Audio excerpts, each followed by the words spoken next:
বন্ধু বান্ধৱীসকল আপোনালোকক স্বাগতম জনাইছোঁ ৰঞ্জিত য়োগা ব্লগ চেনেলৰ অন্য এটা ভিডিঅ'লৈ। আজি আমি যাম খটৰা মন্দিৰত, তেনেহ'লে বোলে আমি খটৰা মন্দিৰত যাওঁ।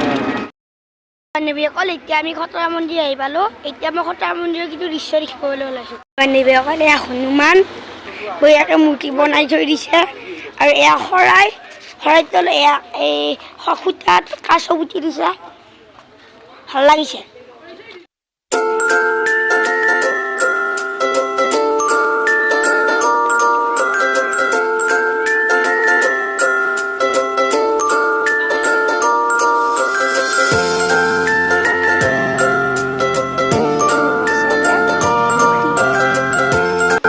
বন্ধু বান্ধৱীসকল এতিয়া আমি এজন ককাৰ তাত যাম, তেওঁ খটৰা মন্দিৰৰ বিষয়ে কিছু ক'ব।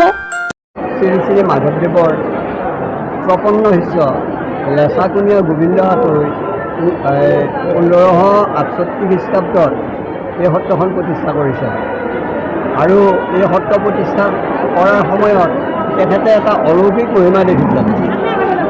প্ৰভু ৰামৰ য'ত আসনখন আছে সেই জেগাত মানে এটা বিষাক্ত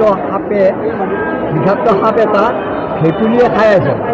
সেই অলৌকিক মহিমাটো দেখি মহাপুৰুষ মাধৱদেৱৰ ওচৰত গৈ তেখেতে জনোৱাত তেখেতৰ আদেশ মৰ্মে পুনৰ আহি ইয়াতে হাবি বন কাটি ইয়াতে সত্ৰখন প্ৰতিষ্ঠা কৰিছে, আৰু তেতিয়াৰ পৰাই আজিৰ তাৰিখলৈকে বৰ্তমান এই সত্ৰখনৰ বয়স 454 বছৰ।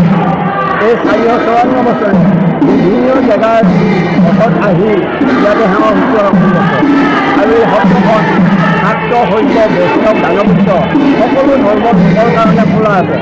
আনকি এই সত্ৰখনত মুছলমান মানুহেও অৰিহণা যোগাইছে। বন্ধু বান্ধৱীসকল মই কৈছোঁ বৈশ্য ছাৰৰ পৰা আশীৰ্বাদ ল'লোঁ।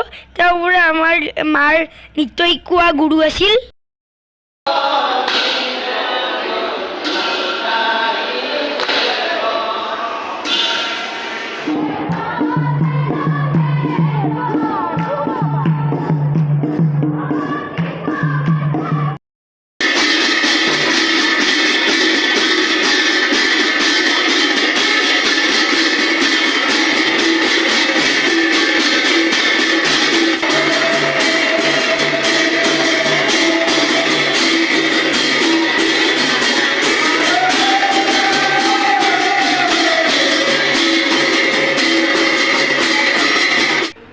বন্ধু বান্ধৱীসকল এইটো মন্দিৰৰ কাষত থকা পুখুৰীটো।